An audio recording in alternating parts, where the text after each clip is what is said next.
अस्सलाम वालेकुम नाज़रीन। हुबली ईदगाह मैदान आजकल काफ़ी सुर्खियों में। कहीं कुछ अफराद गहरे गम और गुस्से में हैं तो वहीं कुछ अफराद कुव्वत के नशे में धुत खुशियाँ मना रहे हैं। हुबली का ये ईदगाह मैदान काफ़ी अहमियत का हामिल है। अगर इसकी तारीख पर रोशनी डाली जाए तो इसकी तारीख के पन्ने खून से अटे हुए मिलते हैं। इसे जनूबी हिंदुस्तान का अयोध्या भी कहा गया है। सबसे अहम बात यह है कि खुसूसी तौर पर रियासत कर्नाटक में और उमूमी तौर पर पूरे जनूबी हिंदुस्तान में बीजेपी का जो उरूज है वो इसी ईदगाह मैदान से वाबस्ता है। वो क्यों हुआ और कैसे हुआ, इसकी एक लंबी चौड़ी दास्तान है कि किस तरह फिरका परस्तों की गंदी नजरों ने इस मुकद्दस जगह को अपनी गंदी सियासत के लिए इस्तेमाल किया है। कई सालों तक हुबली ईदगाह मैदान का मामला पुरसुकून रहा, लेकिन अब ऐसा लगता है कि कहीं ना कहीं फिरका परस्त और मुल्क दुश्मन अनासिर फिर से ईदगाह मैदान को लेकर फ़ाल हो चुके हैं। इस सिलसिले में हमारे नुमाइंदे आसिफ बंकापुर ने अंजुमन इस्लाम के सदर मोहम्मद यूसुफ सोनूर साहब से गुफ्तगू की। इन्होंने हुबली ईदगाह मैदान की तारीख पर रोशनी डाली है। हमें लगता है कि हमें इससे सबक लेना है। फ़िरका परस्तों के मकासद को नाकाम करते हुए, अमन को बरकरार रखते हुए और फिर होश को संभालते हुए इस मसले को हल करना है। आइए देखते हैं अंजुमन इस्लाम के सदर यमसी सोनूर साहब ने क्या कुछ कहा है। अस्सलाम वालेकुम रहमतुल्लाहि व बरकातहू।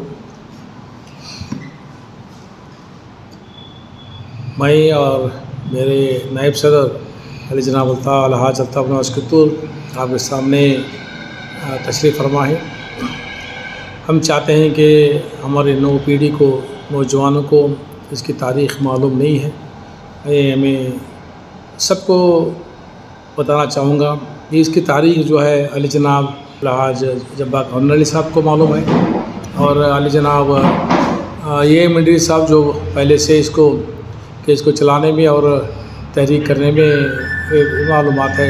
तीसरा, इस नाचीज़ को जो सेक्रेटरी होकर काम किया हूँ और 2 बार सदर होकर काम किया हूँ। ईदगाह के फैसले में मैं ही 2010 जनवरी के महीने में ईदगाह फैसला आया। मैं थोड़ा आपको कई लोगों को मालूम नहीं है, कई सवालात नौजवान फ़ोन पे कर रहे हैं, फिर उसको सेव करके वीडियो करके वापस रिले कर रहे हैं। मैं चाहूँगा कि थोड़ा इसकी तारीख़ बताई जाए। 1921 में हमारे उस वक्त सदर मरहूम सरदार महमूद खान ने एक अर्ज़ा दिया म्यूनसिपल ब्यूरो को कि ईदगाह मैदान के लिए नमाज ईद अज़हा और ईद फ़ितर की नमाज के लिए जगह दी जाए। तो रेजोल्यूशन होता है, कमेटी में पास होता है। तो ₹1 लीज़ पर 999 साल इस कॉरपोरेशन ज़मीन को अंजुमन इस्लाम हुबली को 999 साल ₹1 भाड़े पर रेंट पर दिया जाता है। उस दिन से लेकर 1964 तक भी कोई दिक्कतें पेश नहीं। उस वक्त मरहूम FH मोहसिन साहब MLA हुबली सिटी, उन्होंने एक अर्ज़ा पेश किया कॉरपोरेशन में या DC ऑफिस में और कन्वर्शन ऑफ लैंड लेकर वहाँ पर एक कमर्शियल कॉम्प्लेक्स थोड़ा बनाकर और वहाँ पर एक स्कूल तामीर करना चाहते थे। उस कमर्शियल कॉम्प्लेक्स की आमदनी लेकर तालीम के लिए जो हमारे माइनॉरिटीज़ मुस्लिम बच्चों को फ्री तालीम का एहतमाम करने के लिए उन्होंने गवर्नमेंट ऑफ कर्नाटका से कन्वर्शन ऑफ लैंड लेकर ऑर्डर लेकर काम शुरू किया। उसके बाद तनाज़ा शुरू होता है 1968 और 70 में, जबकि 6 दुकानें बन चुके थे। एक PIL फाइल होता है, बसरा शटर और उनके नवत पर 6 आदमी मिलकर PIL फाइल होता है कि उस जगह में 2 वक्त नमाज़ पढ़ने दिया जाए। देने के बाद जो बाकी दिन में वहाँ पर राजे बक्सार का जो दरगाह शरीफ है उसको उन्होंने चांगदेव महाराज की यात्रा करने के लिए उन्होंने वो ज़मीन को इस्तेमाल करने के लिए उन्होंने एक PIL दाखिल किया। मगर हमारा एक PIL था कि जो कमर्शियल कॉम्प्लेक्स किया गया है उसको बरकरार रखा जाए। दोनों PIL चलते रहे। डिस्ट्रिक्ट कोर्ट में दोनों PIL यानी चांगदेव महाराज का यात्रा करने और हमारा जो कमर्शियल कॉम्प्लेक्स है उसको डिमोलिशन करने का भी आर्डर होता है। हमारा PIL भी रद्द होता है और उनका भी PIL था जो वहाँ पर चांगदेव महाराज का यात्रा करने के लिए मांगा था, वो भी रद्द होता है। इसका मतलब हुआ कि जो रद्द हुआ है वो रद्द ही हुआ है। हाई कोर्ट में से सेम पिटिशन को दोनों PIL फाइल होता है, वहाँ पर भी ऑब्जर्वेशन होता है कि टिल नाउ ये 9 साल जो लीज है इन अकॉर्डेंस चल रहा है, टिल डेट चल रहा है। इसलिए जो PIL जो बसवराज शटर ने और साथियों ने किया था उसको भी रद्द कर दिया और हमारा जो कमर्शियल कॉम्प्लेक्स था उसको भी निकालने का हुक्म दे दिया। उसके बाद PIL LCL SLP जो है फिर सुप्रीम कोर्ट में दोनों फरीक पेश करते हैं। एक हम लोग भी किया कि commercial complex according to law हमने कन्वर्ट करके उसको कमर्शियल बना है, हमको उसको कंटिन्यू करने का अधिकार दिया जाए। इन्होंने भी अपना PIL SLP जो वहाँ पर पेश करता है सुप्रीम कोर्ट में, वही अपील होती है कि चांगदेव महाराज यात्रा और कई काम करने के लिए वहाँ पर हमारा हिंदू भाई को दिया जाए। सुप्रीम कोर्ट अपने वर्डिक्ट में कहता है कि जो हाई कोर्ट ने डिसाइड किया है उसको अपहोल्ड करता है, तो दोनों SLP रिजेक्ट होते हैं, डिसमिस होते हैं। डिसमिस मीन्स इससे पूरा साबित हुआ कि चांगदेव महाराज का यात्रा करने के लिए या कोई भी अदर एक्टिविटीज़ करने के लिए डिस्ट्रिक्ट कोर्ट भी रेडी नहीं है, हाई कोर्ट भी रेडी नहीं है, सुप्रीम कोर्ट भी रेडी नहीं है। तो आज ये नया शोर शराबा हमारे गणपति बैठाने का जो चला है, आपको ये जानकारी मैं इसलिए दी कि पहले भी पिटीशन था उसको रद्द किया गया है। तो जैसे हमको मालूम हुआ, हमने हमारे अंजुमन के पूरे दौरान हमारे ऑफिस बरस मैं हो, हमारे नायब सर साहब, सेक्रेटरी बशीर अडूर साहब, देवगिरी साहब और हमारे खजांची दादा यात खैरत साहब, पठान साहब और कई चंद लोगों ने कॉर्पोरेशन कमिश्नर से जाकर मुलाकात की। हमने बोला कि इसका ऐसा हिस्ट्री है। उन्होंने कहा कि मैं भी पूरा फाइल को पढ़ा हूँ, मैं कानून के दायरे में काम करता हूँ, कानून दायरे में छोड़ के नहीं करता हूँ। उन्होंने हमसे वादा किया। फिर हमने सभी ने मिलकर एक दिन के बाद कॉर्पोरेशन कमिश्नर से लेकर पुलिस कमिश्नर तक गए। उन्होंने कहा कि मेरा काम मेंटेनिंग पीस ऑर्डर है, मैं उसको इंशाल्लाह मैं मेंटेन करूँगा, जो भी डिसीजन लेना है कमिश्नर का है, मेरा नहीं है। तो हमने DC साहब पर अपना वक्त लिया। DC साहब पर हम पूरे अंजुमन के पूरे दौरान साथी मिलकर गए, यही दरख्वास्त की। उन्होंने भी कहा कि कमिश्नर से मैं बात करूँगा, शहर हुबली में अमन कायम करने की मैं भी कोशिश करूँगा। तो ये मसला ये तय हुआ। फिर मेयर साहब ने 23 को उन्होंने एक आरिजा पेश किया, एक मेमोरेंडम की एक ऑर्डर पेश किया कि एक 5 आदमी की कमेटी बनाएंगे, जिसमें 3 BJP के थे, 2 कांग्रेस के कॉर्पोरेटर्स थे, कि इनको डिसाइड करने के जो रिपोर्ट देंगे, रिपोर्ट लेकर मैं अमल करूँगा और कॉर्पोरेशन कमिश्नर को दूँगा। तो जैसे हमको फ्राइडे के दिन शाम में मिला, हमने उसी को लेकर जाकर फ्राइडे के जुमेरात को शाम में मिला, मैं लेकर फ्राइडे को 23 को मैंने बेंगलुरु जाकर advocate senior advocate Padmanabh Mahale और राजेश महाले से कांटेक्ट किया। उसके बाद उन्होंने एक पिटीशन रेडी करके दे दिया। तो उसी दिन रात में मैंने आकर सुबह 9 बजे हाई कोर्ट जाकर सादी गुडवाला लेकर मैंने पिटीशन को फाइल किया। तो उसी दिन मालूम पड़ा कि 26, 27, 28 3 दिन भी हाई कोर्ट बंद है। फाइल करने के बाद मालूम पड़ा। तो फिर मैंने माले साहब से बात किया, उन्होंने कहा कि नहीं, उसको सादी गुडवाला के लेकर आइए, हम इंशाल्लाह 26 को जो है CJ से एक मेमो फाइल करके इमरजेंसी बोल के हमें रजिस्टर बेंगलुरु को मिलाकर करके कोर्ट रजिस्टर मिलाकर करके इंशाल्लाह एक वहाँ से वहाँ के फाइल को ट्रांसफ़र ली गई। ये बड़ा दिक्कत का काम था। ये हमारे लिए भी मेरे लिए भी ये काम बहुत एक तजुर्बाकार काम साबित हुआ। मैंने भी दिल को थाम कर मैंने स्टाचीज़ ने और सादी गुडवाला ने बेंगलुरु के हाई कोर्ट के रजिस्टर से मुलाकात की, एक मेमो दिया गया। फिर इमरजेंट उसको CJ के घर को उसको भेज दिया गया। उन्होंने ऑर्डर किया कि चिनकी ऑनरेबल जस्टिस चिनकी साहब को उन्होंने रिकमेंड किया he will hear the matter. तो उसके दौरान पूरा यहाँ से हुबली से फाइल को मेल करके मंगाया गया, यहाँ का रजिस्टर को राबिता क़याम किया गया। राब्ता क़याम करके यहाँ से हमारे एडवोकेट चौधरी साहब को ऊपर काम पे लगाया गया। उन्होंने पूरी मेहनत करके पूरा फाइल जो है हुबली के दौड़ के हाई कोर्ट से ले पूरा फाइल उन्होंने भेजा। फिर जज ने उसको परमिशन दिया। जज का सुबह 11 बजे उन्होंने सुनवाई रखी। मंगल के सुबह 11 बजे टाइम फिक्स हुआ गया। Special hearing in the chamber of the honourable जज के पास रखा गया। माले साहब, गडोला साहब ने, हमारे ऑफिस के चंद लोगों ने वहाँ पर गए। मैं और पठान साहब भी थे साथ में। जाने के बाद हियरिंग हुआ।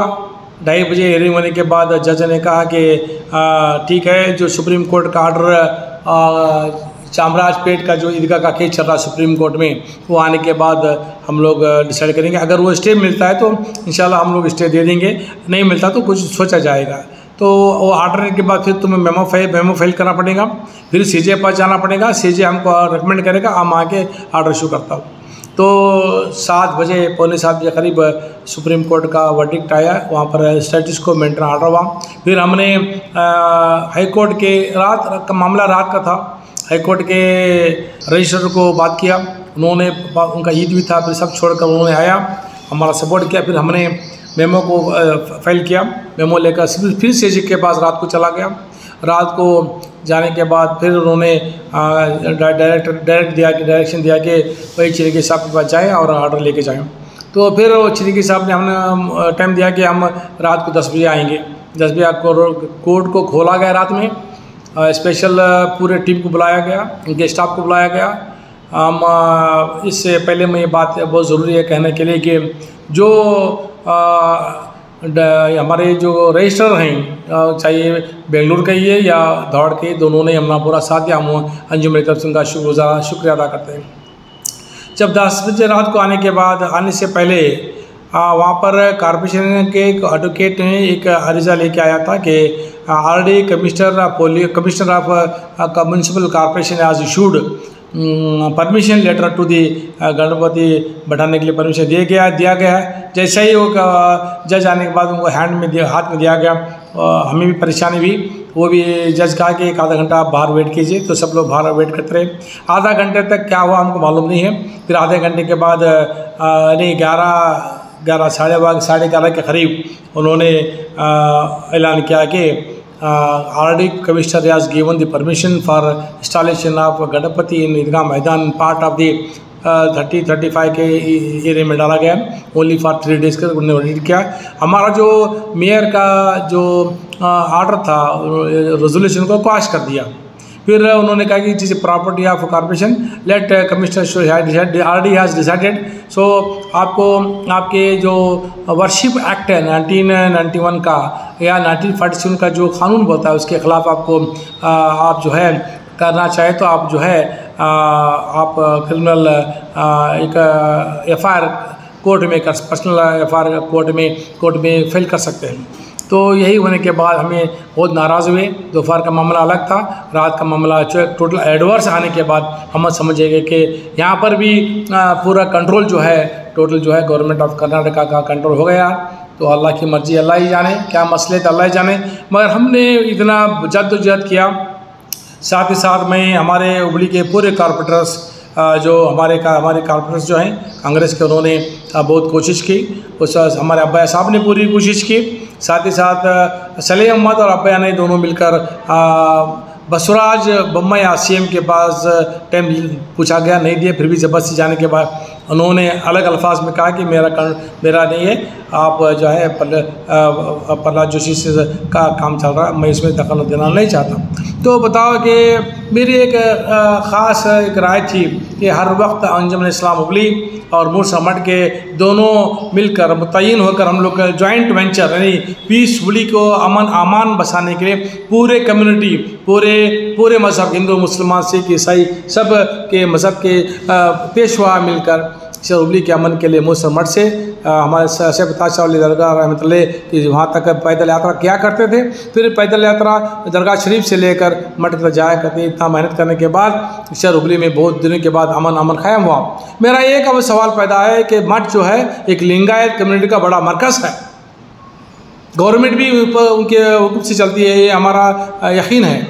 मेरी राय थी क्यों प्रहलाद जोशी ने मूसा मठ स्वामी जी का एहतमाम नहीं किया, क्यों उनके पास नहीं गए? क्या मूसा मठ स्वामी की ये जिम्मेदारी भी थी कि पूरे लीडर को बुलाया जाए, हिंदू मुसलमान सिख किसी लीडर को बुलाया जाए? शहर हुबली अमन है। जो 200 साल में ईदगाह में गणपति या अलग किसी मज़हब को वहाँ पर वर्शिप करने के लिए इजाज़त नहीं दी गई थी, ऐसा आज क्यों दे रहे हो, इसके लिए कोई सवाल नहीं किया। मेरा सवाल आज भी यही है जगदीश शेट्टर साहब क्यों खामोश बैठे हुए हैं? प्रहलाद जोशी का प्रहलाद साहब, क्या आपको अमन नहीं चाहिए हुबली में? हाँ, कोई मज़हब का हमारा ये नहीं है, तुम्हारा मज़हब तुम्हारे साथ है, हमारा मज़हब हमारे साथ है। 200 साल में पहली मरतबा आपने ज़बरदस्ती यहाँ पर बढ़ाने की कोशिश की है, तो लोगों को मालूम पड़ रहा है।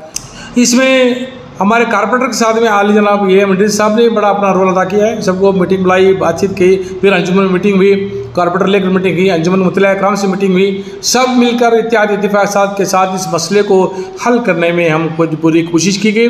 अभी क़ानूनी कार्रवाई शुरू है। अभी जो रिट पिटिशन है हमारा पेंडिंग है, 4 4 महीने के बाद इसको लिया, 4 हफ्ते के बाद लिया जाएगा। नहीं, हमें परसों जाकर वक्फ बोर्ड ऑफिस को पूरा लोअर कोर्ट से लेकर सुप्रीम कोर्ट के जो हमारे पेपर्स थे, मैंने पूरा एक सेट बनाकर ज़ेरॉक्स सेट करके हमारे CEO साहब से इसको देकर आया हूँ। लीगल ऑफिसर को, CLO को भी उन्होंने बात की, पेपर देख के आया। उन्होंने कहा कि 7 दिन तक, 7 तारीख तक का वेट कीजिए, तो हमें यहाँ के सुपीरियर सीनियर एडवोकेट से मुलाकात करके उनका राय अमल इस पर क्या होता है वो देख के हम लोग बातचीत करेंगे। तो उसके बाद मैंने ज़मीर अहमद को साहब को मुलाकात करने की पूरी कोशिश की, उन्होंने फ़ोन रिसीव नहीं किया। फिर मैंने PA को फ़ोन करके उन्हें भी जो है पूरे पेपर्स, वहाँ पर अंजुमन इस्लाम के पूरे ईदगाह के पेपर्स हमने देखे, क्योंकि उन्होंने कहा था कि तुम्हारे पास डॉक्यूमेंट मेरे पास दो, मैं इंशाल्लाह उसके लिए कोई कोशिश भी करूँगा। तो इसी तरह से मैंने हमारे सलीम अहमद साहब जो प्रेसिडेंट है कांग्रेस के, उनसे भी रब्ता कायम किया। रब्ता कायम करके बताया गया, शॉर्टकट किया, बोला कि ऐसा है। तो उन्होंने भी मुझसे दरख्वास्त की कि आप भी इसमें क्या पल करना चाहते, लीगल के लिए आप हमें मदद कर सकते हैं। लास्ट में मैंने शेख इब्राहिम से रब्ता कायम किया। उन्होंने कहा कि मैं दलित जनता दल के ऑफिस में बैठा हूँ, आप आइए। तो मैंने जनता दल के ऑफिस में गया, तो उन्होंने फ़ौरन मुझे अंदर बुलाया कि मैं शेख इब्राहिम साहब और हमारे फार्मर CM उनसे मुलाकात की, रब्ता कायम किया। उन्होंने कहा कि मैं पहले ही हमारे बड़े गौड़ा साहब ने बताया था कि आप ये ईदगाह मैदान ये कॉर्पोरेशन सरेंडर करो, तो वापस मैं आपको खरीद करके दे दूँगा, ऐसा बता रहे थे। तो उस वक्त हम तो नहीं थे, इंद्रिज साहब, कैबिनेट वगैरह सब लोग थे, हमारे जबरान सब थे, उनका क्या ये था हमको मालूम नहीं अदा किया। फिर मैंने दरख्वास्त किया, अगर तुम्हारा कोalition गवर्नमेंट बनता है, कांग्रेस का गवर्नमेंट बनता है, तो कांग्रेस को दरख्वास्त की मैंने सलीम अहमद साहब से, और हमें देवगढ़ा के फार्मर CM से बात भी की। हमारे CM इब्राहिम साहब भी थे, उन्होंने वादा किया कि अगर कोalition गवर्नमेंट बनती है, मैं CM बनता हूँ या डिप्टी CM बनता हूँ या गवर्नमेंट आती है हमारी BJP छोड़ के, तो इंशाल्लाह हम लोग इसमें मुकम्मल कंप्लीट एक सोल्यूशन करने की हम कोशिश करेंगे। मैं यहाँ पर एक बात वजाहत करूँगा। अभी हमारा जो सिंगल बेंच में हमारा रिट पिटिशन है, उसको हम लोग जो है एडिशनल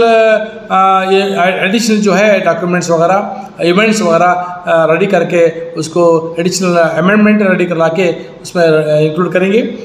थर्ड हाई कोर्ट से हमने शिफ्ट करके जो आज चामराजपेट का जो केस सिंगल बेंच को डाइवर्ट किया गया सुप्रीम कोर्ट से, वहाँ पर लेकर दोनों को मिलाकर चलाने की हम कोशिश करेंगे। वहाँ पर कभी सिब्बल आते हैं, कौन आते देखना पड़ेगा। यहाँ से माले साहब रहेंगे, और भी ज़रूरत पड़ती है तो वक्फ बोर्ड के वकील जो आते हैं हमें सपोर्ट करेंगे। तो इंशाल्लाह हम सब मिलकर एक परमानेंट इसको सोल्व करेंगे। क़यामत तक कोई ऐसी हरकत कॉर्पोरेशन की होती, किसी की हरकत यहाँ पर न हो, कर्णपति बढ़ाने या किसी मजहब को, क्योंकि वर्शिप एक्ट कहता है कि एक टाइम अगर वर्शिप को मुसलमान को दिया गया है या क्रिश्चियन किसी कोई चीज़ के लिए दिया गया है, वही वर्शिप वहाँ पर होनी चाहिए। उसको चेंज करके देने वालों को उसको क्रिमिनल केस दाखिल किया जा सकता है, उसको 3 साल सजा है और पनिशमेंट भी हो सकता है। ये कहीं भी जो क्रिमिनल केस के बारे में जो हमें कार्रवाई है, हम अभी इंशाल्लाह कानूनी तहरीक चालू है। माले साहब से बातचीत भी की है, पूरा उनको भी पूरा सेट मैंने हुबली के ईदगाह मैदान पूरा सेट दे के आया हूँ। उन्होंने लिस्ट आउट करें कि कौन तारीख को क्या क्या इवेंट्स हुआ, 1921 में क्या हुआ, रेजोल्यूशन क्या हुआ, उसके बाद क्या हुआ, उसके बाद कब स्टार्ट हुआ, सब चीज़ जो है आखिरी तक सुप्रीम कोर्ट का ऑर्डर करके थोड़ा आवाज़ करें। इस सुप्रीम कोर्ट का ऑर्डर जो है कुछ भी नहीं है कि हाई कोर्ट का जो ऑर्डर था उसको अपहोल्ड करते हुए दोनों SLP को खारिज कर दिया, यही है। तो उन्होंने भी कहा कि जो आज भी जो लीज है 999 ईयर्स का 909 साल लीज भी आज भी कंटिन्यू है। It is binded by the corporation, it is binded by the Anjum Islam Hubli. तो ऐसे माहौल में according to the act of worship act ये कानूनी दायरे में आर्टिकल 3 और 6 में ये वो करने की हम लोग तैयारी कर रहे हैं। कॉर्पोरेशन कमिश्नर को करना पड़ेगा, मेयर को करना पड़ेगा, जो वहाँ पर स्थापना की है उसको भी हमें इंशाल्लाह कानून के दायरे में पूरा क्रिमिनल केस करने की तैयारी में लगे हुए हैं। उम्मीद करता हूँ इंशाल्लाह हम अमन से रहेंगे। अल्लाह की मसलियत क्या है अल्लाह ही जाने, क्योंकि 200 साल से काम नहीं हुआ तो अब हुआ तो क्या कुछ तो अल्लाह की मसलियत इसमें है, वरना ऐसा काम होता नहीं है। कोई दरगाह कोई नमाज की जगह में कोई आकर गणपति वगैरह नहीं बैठाता, बुत परस्ती होती नहीं है। तो इसलिए अल्लाह की मसले अल्लाह और रसूल जाने। फिर भी अल्लाह के फजल से मैं और एक मरतबा जो अमन अमान जो हमारे लोगों ने शबर रुबली में नौजवानों में जोश था, हमें भी जोश था, हमें भी तकलीफ़ हो रही थी, वो भी तकलीफ में थे, हम भी रो रहे थे, वो भी रो रहे थे, मगर ये अल्लाह और रसूल जाने। फिर हमने अमन अमान का मुजाहरा किया। ये सबसे बड़ी हार उनको है, वो चाहते थे कि यहाँ पर क्लाश हो, राइट्स हो, झगड़ा फसाद हो, मगर हमारा ईमान हमारा मज़हब अमन का चाहने वाला है। हम अमन से रहेंगे इंशाअल्लाह अज़ीज़। हमें अमन से कानूनी दायरे में हम लोग काम करेंगे। उम्मीद करो, भरोसा रखो अल्लाह उसके रसूल पर। इंशाअल्लाह हम ये जो जंग चली है, जो ला की जंग चली है, जो कानूनी जंग चली है, इंशाअल्लाह हमें हर वक्त मदद करते आया है। आज भी उम्मीद है इंशाअल्लाह वो चमराजपेट के वर्डिक्ट के साथ हमारे वर्डिक्ट में सेम निकलेगा। दोनों मिलकर ये इंशाअल्लाह उम्मीद करते हैं अल्लाह से कि हमारा मसला हल हो जाएगा। जब तक आप अमन से रहें, हमें यहाँ पर भरोसा कीजिए। आपको ये तारीख करनी थी, क्योंकि नौजवानों को मालूम नहीं, वो कह रहे हैं कि हमारी ज़मीन नहीं है, कॉर्पोरेशन ज़मीन है। हाँ, बल्कि उस वक्त 1991 में ये दिया गया था, कंपाउंड डालने के लिए कहा था, उससे कंपाउंड डालना नहीं है। फिर दूसरी बात है कि क्यों खरीदी नहीं किया गया, पहले क्यों नहीं किया गया, वो जो उस वक्त का माहौल क्या हम नहीं जाने, अल्लाह और रसूल जाने। वो पहले के फिर भी उन्होंने जो किया, पहले के उनको गिला शिकवा नहीं करूँगा।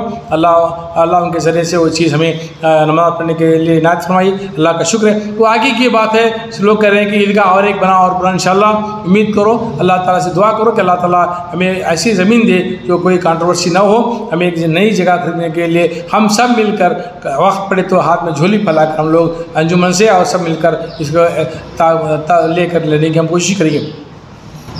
हुबली बैलेंस को लेकर जो बच्चों को तो कैद किया गया था, उसके मामले में आपकी क्या? हमारे भाई ने अच्छा सवाल किया कि जो ओल्ड हुबली का जो हादसा हुआ 16 अप्रैल को, उसके बारे में अच्छा सवाल है। आप सब लोग जानते हैं कि उस तारीख से लेकर आज तक अंजुम इस्लाम हुबली, पूरे एडवोकेट साहब हुबली सिटी, हमारे बड़गली साहब के सदारत में पूरे एडवोकेट्स मिलकर, हिंदू मुसलमानों सब भाई एडवोकेट्स मिलकर इसके लिए तहरीक कर रहे हैं, काम कर रहे हैं हम लोग। अभी आखिरी मरहला है, आखिरी मरहला पर हम लोग खड़े हैं। अभी 1 तारीख को सुनवाई थी, हमारे एडवोकेट हुमा कुरैशी साहब ने इनिशियल आर्गूमेंट स्टार्ट कर दिया है। जज ने कहा कि नहीं, इसको लंबा बहस है, आप उसको 12 तारीख का रख लीजिए। तो हमारे एडवोकेट ने कहा कि बहुत देर हो चुकी है, 5 तारीख को रखिए या 7 तारीख को रखिए। उन्होंने कहा कि हमें पढ़ के आना है इसको, इंशाल्लाह 12 तारीख को इंशाल्लाह पूरा आर्गूमेंट हो जाएगा, होने की इम्कान है। कहा है जज के इंशाल्लाह हम लोग 12 तारीख को आर्गूमेंट करेंगे, पूरा करेंगे, और जो भी आर्डर है आपको हमें दे देंगे। तो अल्लाह से उम्मीद है, अल्लाह की ज़ात से उम्मीद है। हमारी जो माँ बहनें हैं, मैं उससे गुजारिश करता हूँ कि आप 12 तारीख तक हमारे लिए दुआ करें, बच्चों के लिए दुआ करें। और मैं गुजारिश करता हूँ माँ बहनों से, हमारे भाइयों से, हमारे वालिदैन से, और जो बच्चे अंदर उनसे गुजारिश करता हूँ कि आप, हमारा रास्ता सिर्फ अल्लाह और रसूल पर भरोसा है, अल्लाह रसूल करने वाले। हाँ, अभी की नहीं हुआ, वो की नहीं, ये केस ही ऐसा है, उलझा हुआ केस है, UAP का लगाया गया है। हमारे बच्चों को अलग अलग कानून के 12-13 केस लगाकर अंदर किया गया है। ये अलग बात है, सादा केस नहीं है, ये तो वार अगेंस्ट दी गवर्नमेंट का केस है। मैं गुजारिश करता हूँ आप अल्लाह के साथ भरोसा रखो, अल्लाह रसूल पर भरोसा रखो। 12 तारीख को सुनवाई फाइनल हो जाएगी, 2-4 दिन में आर्डर होने वाला है। उसके बाद आर्डर इंशाल्लाह आएगा, उम्मीद है अल्लाह से जल्द बचे, क्योंकि पहले ही बहुत दिन हो गए। माँ बहने करें क्या साहब टाइम ले रहे हैं, हम टाइम नहीं ले रहे, हम ज़बरदस्ती करें जल्दी करने की, मगर जज पर डिपेंड होता है। कलम जो है जज के पास होता है, हम ज़बरदस्ती ज़्यादा फोर्स नहीं करें, गलत ना हो जाए, इसलिए हम बहुत सब्र तहम्मुल के साथ ये काम करें। मगर मैं ये बात कहूँगा कि कोई और वो कर रहे हैं, ये कर रहे हैं। देखो ऐसा है, 1 रुपया ना लेते हुए हमारे पूरे एडवोकेट काम कर चुके हैं और अंजुमन इस्लाम भी इस पर पूरा खर्च करें। बच्चों का ख्याल रखा जाए, गुलबर्गा भी जेल में रखा जाए, बड़ारी भी जा रहा है, मैसूर में रखा जाए। हम सब लोग राब्ते में हैं। इंशाल्लाह उम्मीद अल्लाह से कि इस महीने में बच्चे हमारे पूरे रिहा होकर अपने घर आ जाएंगे। अल्लाह की ज़ात पर भरोसा रखिए। हम अंजुमन इस्लाम उमरी दिल लगाकर कानून के दायरे में काम किया जा रहा है और हमें उम्मीद है इंशाल्लाह अल्लाह ताला हमें ज़रूर कामयाबी करेगा। इसी के बहका में ना है कि कोई अलग अलग बोल रहे, छोड़ दीजिए, भूल जाइए चीज़ों को। अंजुमन इस्लाम ये मरकज़ी इदारा है, ये तुम्हारा इदारा है भाई। ये इदारा अंजुमन इस्लाम उमरी तुम्हारा पूरे 4 लाख मुसलमान का इदारा है, ये तुम्हारा पूरा हक़ है, अंजुमन का पूरा हक़ है, इनको संभाला जाए, ये हमारी जिम्मेदारी है। तो अंजुमन इस्लाम के पूरे अहदेदारान, office bearers, education board members, hospital board members, EC members, सब सेक्रेटरी वगैरह सब मिलकर इसमें काम लगे। अलग अलग लोग अलग अलग काम पे लगे। ऐसा नहीं कि सोच अकेले कर नहीं है, सब हमारी टीम है। सुनने आ रहा है कि आप राय मशवरा नहीं कर रहे, बगैर राय मशवरे के काम होता ही नहीं। हम सब राय मशवरा फ़ोन पे कर लेते हैं, क्योंकि में बाशऊर लोग हैं सर, उनसे भी आप राय मशवरा कर सकते हैं। बाशऊर लोग का काम नहीं है, बाशऊर भी से लीगल एस्पेक्ट है। अगर तुम्हारे पास कोई ऐसा सीनियर एडवोकेट है राय दे सकता है तो हमारे पास ले आइए, हमारे एडवोकेट को आपके सामने बैठाएंगे। अगर कोई गलती हमारा एडवोकेट करा तो वो तुम्हारे एडवोकेट से राय लेके बराबर कर लेंगे। बाशऊर अलग है, ये लीगल एस्पेक्ट है। ये लीगल एस्पेक्ट आज का नहीं है, ये यूएपी का एस्पेक्ट है, ये न्याय का एस्पेक्ट है। पहले टाटा आर्ट का हिंदू मुसलमान गलटे का एस्पेक्ट नहीं मेरे भाई।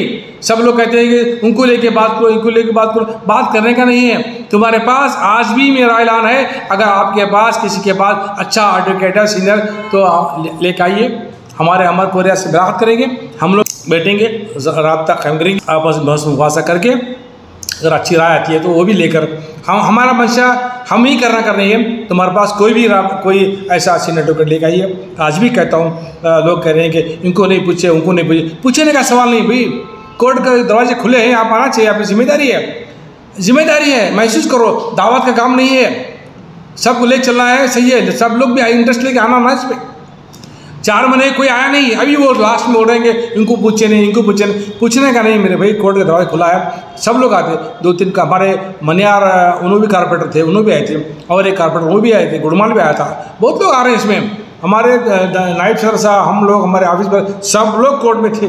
आज अब तक पूछ के नहीं करते नहीं, ये गलतफहमी पैदा करने की कोशिश की जा रही है। हमारा 52 लोगों का एक मुसम्मम, एक बॉन्डेड, एक स्ट्रांग हमारी टीम है। वो लोग इसको फोड़ने बहकाने की कोशिश करें, माफ़ कर रहा, तुम कुछ भी कर लो, हमारी टीम इंशाल्लाह कायम दायम रहेगी और हमारा जो नज़रिया एक ही रहेगा, हम सब की राय एक ही रहेगी, हम सब को लेके चल रहे हैं। इंशाल्लाह ये बच्चों को इसी महीने में लाकर रिहा करने के हम इंशाल्लाह हो जाएंगे, हम वादा करते हैं इंशाल्लाह अजीज़। अल्लाह चाहा तो ये बच्चे जो है इसी महीने में, सितंबर का महीना है, इसी महीने के अंदर पूरे बच्चों को रिहा करके आपको दिखाएंगे। उम्मीद करता हूँ, मेरी दुआ कीजिए अल्लाह ताला आपको भी अच्छी तौफीक दे, उनको भी तौफीक दे। जो क्रिटिसाइज़ कर रहे हैं वो नहीं कर रहे, ये करने, उनको भी तौफीक दे। बात को समझने की कोशिश करें, इस मामले को समझने की कोशिश करो। ये न्याय यूएपी एक्ट को पढ़कर समझने की कोशिश कीजिए, ये क्या होता है वो सोचिए। टेररिस्ट एक्ट लगाया गया वो सोचिए, बहुत सारे चीज़ें इसमें हैं। गवर्नमेंट हमारे खिलाफ चल रही है, कानून हमारे खिलाफ चल रहा है, हम कानून के दायरे में जीतना चाहते हैं। तो इसलिए मुसम्मम इरादा करके हम निकले। इंशाल्लाह हमारी कामयाबी, बच्चों की कामयाबी, हमारे वालिदैन की कामयाबी, उनकी जो दुआएं, मेरी माएँ 160 माएँ आंचल फैला कर दुआ कर रहे हैं अल्लाह और रसूल के पास, उनके आंचल की मांगी या माएँ की दुआ कभी ज़ाया नहीं करता अल्लाह भी 90-70 माँ की ममता वाला रखने वाला है। रहमान है, रहीम है, गफूर रहीम, सत्तार है, जब्बार। या अल्लाह या फतह, या अल्लाह या फतह, या अल्लाह या फतह। अल्लाह ताला हुज़ूर सल्लल्लाहु अलैहि वसल्लम सदक़े में फतह ही फतह दे। फितना फसाद से बचने की कोशिश करें आप। और उम्मीद करता हूँ इंशाल्लाह इसी महीने बच्चों को रिहा करेंगे हम लोग। दुआ कीजिए अल्लाह ताला मदद करे। अस्सलामु अलैकुम व रहमतुल्लाहि व बरकातहू।